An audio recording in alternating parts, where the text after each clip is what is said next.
They didn't just come for blood. They came for bodies, for flesh, for domination. And they left behind more than ashes. They left scars that were never told. Imagine the distant sound of oars cutting through the cold waters of the north, the harbinger of storms that don't fall from the sky, but from men dirty with salt, fury, and desire. They disembarked as if the land was rightfully theirs, and what they did with it, and whoever was on it, was as brutal as it was sacred. No one saw them coming, but everyone who saw them up close never forgot. They were rites. They were pacts of power, where pleasure and pain were confused, where the other's body was no longer the other's.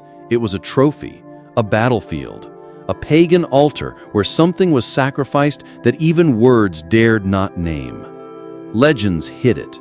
Stories wiped away the blood. But beneath the skin of Viking glory, something dark and intimate pulses. A secret buried between screams and moans, which will now finally be unearthed.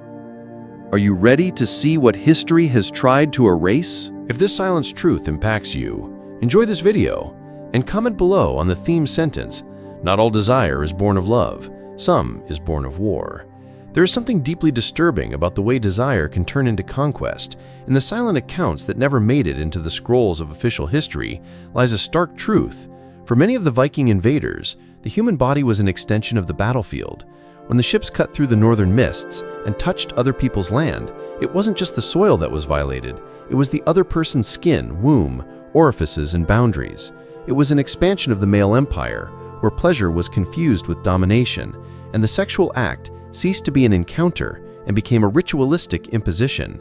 It wasn't about lust, but about a primitive and brutal logic of power, in which the invaded body became as important a symbol of victory as a burnt village or plundered gold.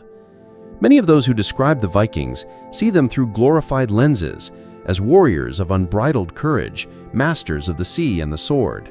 But that same sword, when it rested, didn't withdraw from the war, it just changed shape. In the taken villages, the violence didn't stop with the silence of the fires. It moved to the makeshift beds, to the dark corners where women, men, and even children were forced to submit to the invaders' ritual.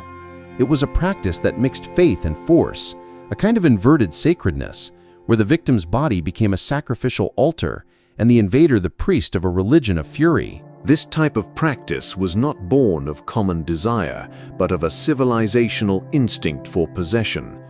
It was as if, by penetrating someone, they were also penetrating the soul of a people, sealing the destruction of an identity with their own semen. The Vikings' pleasure wasn't limited to orgasm. It culminated in the victim's silence, the broken look, the subsequent disorientation that left the village not only plundered, but spiritually shattered. Each forced sexual act was a silent letter sent to the gods, not asking for redemption, but legitimizing the domination of the strong over the bodies of the weak. It was common in Norse myths for gods and heroes to take human women by force. Thor, Odin, Loki, they all had episodes in which sex was mixed with cunning or brutality. This was not accidental, but part of an ethos in which the power to generate life was monopolized by those who dominated.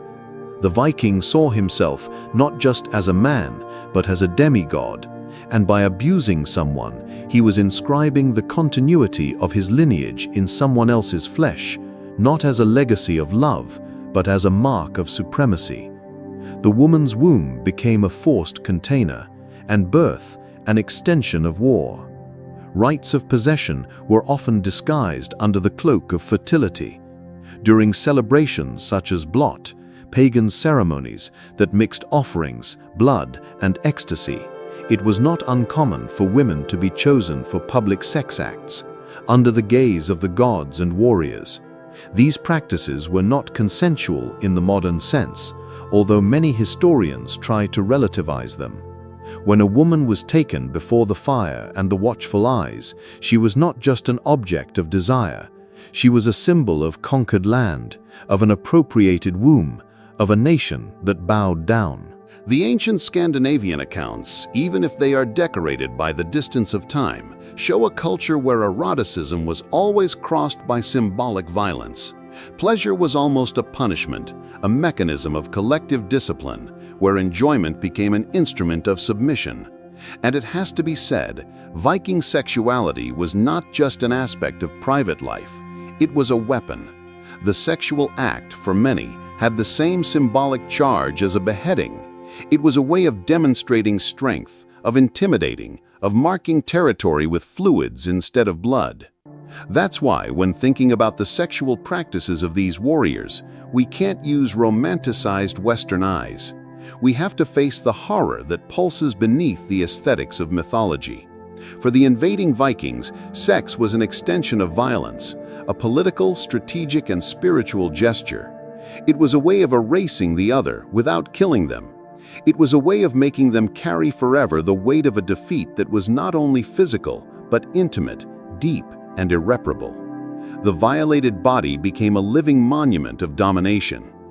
And so, like the blood that flowed from the fields, the silenced moans also flowed without witnesses, oozed between the boards of the invaded houses, and became ingrained in the following generations.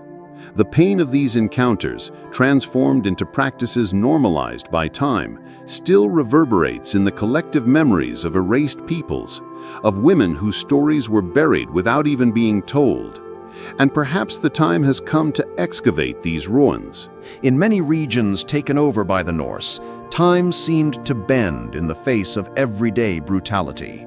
What was home became a temporary stronghold for soldiers drunk on blood and desire. And intimacy, that last stronghold of humanity, was snatched from its victims with the coldness of someone who didn't see the other as a fellow human being, but just as material to be used. Sex, then, didn't happen as an exception, but as a structured routine, a dark liturgy, repeated in the same corners of silence, where flesh was desecrated as if it were fertile soil in a merciless sowing season. And while the world spun under a gray sky, in the depths of history, the devastation continued, wet, nocturnal, unspeakable. At the feasts of the gods, amid the sound of drums and the thick smell of sweat, mead, and semen, an idea of manhood was celebrated that depended on the annulment of the other. One had to prove oneself a man, not just by the strength of one's sword or one's courage on the seas, but by the number of bodies marked, by the intensity of the scream ripped out at the moment of violent enjoyment. The rituals were indistinguishable from savagery, and in many cases, what was presented as an ancestral cult of fertility became a stage for rape disguised as communion. Men formed circles around captured women, and what followed was a spectacle of physical and spiritual domination, where pleasure was forcibly extracted, as if the gods demanded living sacrifices. Some later records, made by Christian monks and missionaries who survived the invasions, speak with amazement of collective practices in which sex took place under the watchful eyes of the tribal chiefs. It was common for the leaders, after conquering a village, to determine which women would be distributed among the warriors as a form of reward. These women, devoid of name and history, were reduced to transient property, exchanged, shared, marked with clan symbols, as if ownership of them were an extension of the right to the land. Their bodies became part of the spoils of war, a currency that not only bought pleasure, but prestige and ascension. Even Viking households, where legitimate wives held social position, were not exempt from this cruel logic. Women, even those within marriage, could be forced to take part in group sexual rituals as a show of loyalty to the gods or the clan. There were ceremonies in which the female body was offered as a channel between the world of the living and the spiritual, and in these moments, the woman's pleasure was irrelevant. What was sought was confirmation of a divine masculinity, capable of transcending the limits of the flesh and morality. Penetration was seen as a symbol of fertility, but also as a gesture of pagan transcendence, where pain was confused with ecstasy and submission with purification. Homosexuality, although denied by modern interpretations, was also present in the bowels of these rites, not as an expression of love or affection, but as a hierarchy of domination. The youngest, still in initiation, were often subjected to relationships with older warriors as a form of ritual learning. It was a system in which the male body also became a field to be possessed in order to prove strength, test limits, and erase traces of sensitivity. There was no room for tenderness, only for humiliation accepted as a form of belonging. Sex between men, in these cases, was not desire, but symbolic punishment and a tool of power. Time has tried to erase these details. What remained were the romanticized images of blonde, bearded warriors with hammers raised to the sky and eyes gazing at Valhalla. But history whispers, albeit muffled, that between one battle and the next, the violated bodies cried out for justice. And those cries never echoed in the golden halls of the gods. They remained trapped in the bowels of the earth, where the bones rest next to the imposed silence. That's why when we look at Viking monuments, carved runes, and heroic tales, we have to ask ourselves, what voices were silenced so that this glory could be written down? In entire villages where the invaders passed through, there are to this day legends of women who suddenly went mad, of children who were born without names, of men who were never able to get back together because of what they saw. These traumas are not legends, they are testimonies erased out of shame, out of fear, by a culture that has naturalized violence under the veil of heroism. The Norse gods didn't punish their children for these acts. On the contrary, many of them served as inspiration. It was a pantheon shaped by conquest, not ethics, and where strength was, above all, the justification for any atrocity. And so Viking sexuality remains like a broken mirror, fragments of a distorted desire, where physical and spiritual power was measured by how much one could annul the other. A system where pleasure was ripped out with the same impetus as ripping out a heart on the battlefield. And while many look back on this past with nostalgia, there are those who still carry in their souls the invisible rubble of a story never fully told. Looking at the silent codes of Viking culture, it becomes clear that virility was the axis around which everything revolved: religion, war, honor, and even love. But this love was not tenderness, it was possession. To be a man among them was synonymous with domination, and to dominate was not only to defeat the enemy with a sword or cunning, but also with sex. Masculinity was not just celebrated, it was watched, demanded, tested incessantly in acts of power over the other, and the more brutal the gesture, the more revered the warrior. Sexuality was institutionalized as an instrument of prestige. It was a symbolic capital, measured not by care, but by the ability to impose oneself on a body to the point of reducing it to obedience or torpor. Within this logic, relationships between men also suffered this distortion. Homoerotic desire, which certainly existed as in any society, was repressed, hidden under practices that expressed themselves through domination, never affection. When a young warrior was subjected sexually by a veteran, he was not recognized as a partner, but as a subordinate. It was a ritual humiliation, disguised as a rite of passage, which silenced any possibility of reciprocity. The touch between two male bodies was not born of surrender, but of hierarchy. It was a pedagogy of abuse, where virility was taught by denying one's own body, and pleasure was disguised as punishment. The most secret ceremonies, celebrated away from the eyes of wives and children, involved ritual baths in sacred rivers, followed by sexual acts with a strong symbolic charge. Men knelt before others not in reverence, but in forced submission. The body became language and sentence. Penetration was, in these cases, an inversion of the divine order that didn't punish the dominator, it punished the dominated. The act was remembered, spoken of in whispers in taverns, as a tool of psychological control. This was how the power structure was maintained, through enforced sex, fear and shame sustained in silence. Women, even those who carried Viking children in their wombs, rarely found space to reverse their condition from object to subject. Some tried to negotiate survival by spontaneously offering sexual favors, not out of desire, but out of strategy. But even in these cases, they were seen as merchandise of greater or lesser value. They weren't lovers or companions, they were bodies with a function. Female pleasure was ignored as something unimportant, or worse, as a threat to men's authority. When a woman showed autonomy in bed, she was interpreted as a sorceress, a corrupter, an instrument of treacherous gods. And for this, many were punished with even greater violence. The practice of bride capture, the ritual kidnapping of women for marriage, was widely celebrated in Viking culture. And even though some scholars tried to soften it as part of a custom of the time, it is nothing more than a systematic form of socially legitimized rape. The woman, torn from her land, her language, and her faith, was forced to become a wife, concubine, or slave. Some learned to love their masters as a survival mechanism, but that doesn't change the fact that the origin of these unions was invariably violence. Sex was just the last layer of a conquest begun with screams, blades, and fire. The Norse sagas rarely mention what went on between four walls, but when they do, the woman is always silent. Her voice, if it appears at all, is angry, or too seductive, dangerously feminine, almost demonic. This is no accident. The erasure of the feminine is part of the foundation on which the idealization of the Viking warrior was built.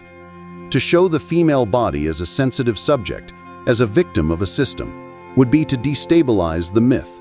And so the epic songs continue to tell stories of maritime conquests and bloody battles, but are silent in the face of the systematic violation of the bodies left behind. Even the most charismatic gods carried traces of this violent sexual model in their mythology. Odin, master of runes and war, was also the one who seduced by cunning, the one who took women with empty promises. Loki, the trickster, took on multiple forms to deceive, invade, and manipulate the bodies of others. None of them had any moral limits when it came to sex, and this divine freedom was used as a justification for men to allow themselves anything, including the unforgivable. When you believe that the gods don't punish violence, it becomes a virtue. And so, Viking sexuality is revealed not as a vital drive, but as a structure of domination. It is present in every gesture of power, in every mythical construction, in every pact between brothers in battle. But the price of this structure was high, paid by those who were silenced, torn apart, bent to the limit. It is these stories, unsung, uncommemorated, that still live in the gaps of historical memory. And perhaps it is precisely there, in what has not been said, that the most uncomfortable truth lies. There are ruins that cannot be seen. They are buried not in the ground, but in the flesh, in language, and in absence. They are invisible structures that cross generations like silent specters, shaping behaviors, beliefs, and fears that no one knows exactly where they came from. The sexual practices of the Viking invaders didn't end with the end of the maritime expeditions. They became diluted in the culture, infiltrating the myths, the narratives of heroism, the models of masculinity that persist to this day as an ideal. What was once explicit violence became implicit norms, and what used to be sacred rape became just tradition, strength, masculine identity. In the regions where the Nordics passed through, many bloodlines were born not from love, but from imposition. Entire peoples carry the seed of invasion in their blood. Children born in silence, with eyes that never reflected the history that gave rise to them. There is no name for this ancestry, only absence. The women who gave birth to these bodies often never saw their children as part of themselves, but as fragments of the terror that survived in their wombs. And as these children grew up, they became the heirs of a pain that no one could explain, but which was insinuated in their gaze, in their repressed touch, in the guilt that set in for no apparent reason. These invisible scars were not restricted to the individual level. They created structures of thought. They have shaped societies that normalize women's silence, that celebrate virility as conquest, that hide the shadow of the predator under the fantasy of the hero.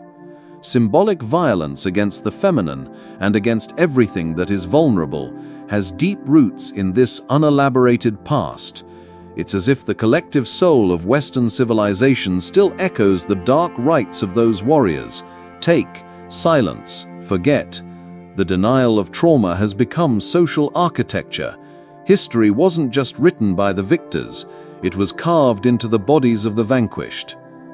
Even today, when we see representations of Vikings in films, series, or games, it is common for eroticism to appear as something wild, intense, desirable. Few wonder what lies behind this eroticization of brutality. The aesthetic of the warrior, with his fierce gaze and imposing body, continues to exert fascination. But it is rarely questioned what kind of memory is activated in this desire, whether it is desire at all, or just the reverberation of a model of power that was planted as a seed in a past of silence and blood. Perhaps the fascination with these figures lies precisely there, in the illusion that to dominate is to be strong, and to be taken is just part of fate. The women who survived the invasions, even when they weren't killed or enslaved, carried shame as their legacy. And this shame does not die with time. It is passed on in restrained gestures, in repressed sexuality, in inherited fear that descendants are often unable to name. The female body, after having been reduced to war territory so many times, has come to live under surveillance, not from invaders, but from the culture itself. Every woman who has learned to fear her own pleasure, who has been taught to keep quiet in the face of uncomfortable touch, is somehow a child of these untold stories. And men too are victims of this legacy, not the invaders, but those who came after. They grew up hearing that in order to be respected, they needed to dominate, conquer, and possess. They were taught to confuse desire with power, the body with a trophy, love with control. Tenderness was stripped from their masculinity rituals, and the result was a whole generation of men who don't know how to touch without hurting, how to desire without invading, how to love without possessing. Far from having died out, Viking masculinity has merely changed its language. Today it wears a suit, a uniform, a cell phone, but it continues to repeat the same ancestral gesture, to submit in order to exist. It is in this sense that the past is not the past. It is structure. It is a system. What the Vikings did to their bodies, their beliefs, and their enemies still manifests itself in how we touch, how we educate, how we love. It's not a question of judging with the eyes of the present, but of understanding that every civilization that is built on ritual rape must, sooner or later, face the mirror. Because blood flows, not through the streets, but through broken emotional bonds, dissociated bodies, words that could never be spoken. And this flow is continuous, silent, corrosive. Perhaps that's why it's so difficult to tell these stories, because they don't end with a battle or a peace treaty. They continue in us, in our silences, in our broken affections. And when we look at the Vikings, we have to decide whether we want to continue celebrating the invaders or start listening to the ghosts of those who, to this day, hope to be remembered, not as legend, but as truth. Even today, when we walk through the ruins of forgotten civilizations, we feel the weight of what has not been said.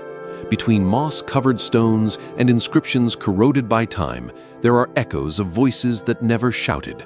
Stories that were not interrupted for lack of importance, but for excessive pain.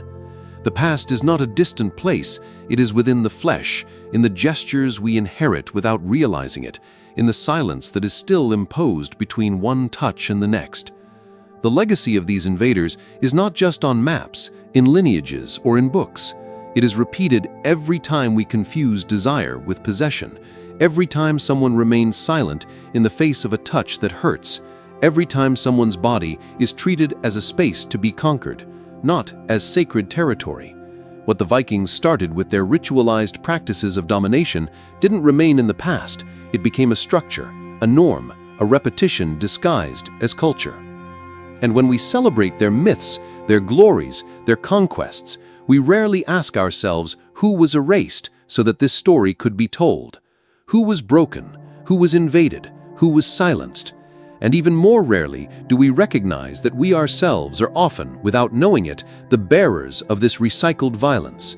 They are hidden in jokes, in cold relationships, in pacts of masculinity that teach you to conquer without listening, to take without feeling. But there is always a crack, however small, through which conscience can pass. History is not only made by those who dominate, but also by those who resist, even in silence. And sometimes resisting is simply remembering, naming, telling what no one has told, allowing what has been suppressed to resurface, even if in whispers, even if wrapped in ancestral tears. Now imagine a tree standing alone in the middle of a burnt field. It has not been spared from the fire. Its branches are blackened, its bark bruised, but there is, right in the center of the trunk, a sprout, small, insistent. This sprout is the memory of those who survived. It's the silent testimony of those who couldn't scream. It is the symbol that, even in the most devastated soil, life still dares to happen. And with it, the possibility of a new outlook. May this video be that tree. May it mark a breaking point in you, not with the past itself, because the past can't be erased, but with the way we've been taught to interpret it. May it open up space so that the truth no longer needs to be buried under the weight of male glory, nor masked by myths of strength and honor. There is honor, yes, but it lies in those who face the horror without looking away. If you felt something when you heard this story, discomfort, anger, compassion, or silence, don't ignore it. Like this video so that more people are reached by this uncomfortable and necessary memory. Subscribe to the channel to continue walking through the forgotten territories of our history, and share this video with someone who needs to hear what has never been said. And if you like, leave your experience in the comments, or simply write down what this topic has made you remember, feel, rethink. Sometimes a sentence liberates more than a shout. Other times, a comment sparks the memory of another who also carries similar scars. Here, every word is a chance to unearth what still pulses underground.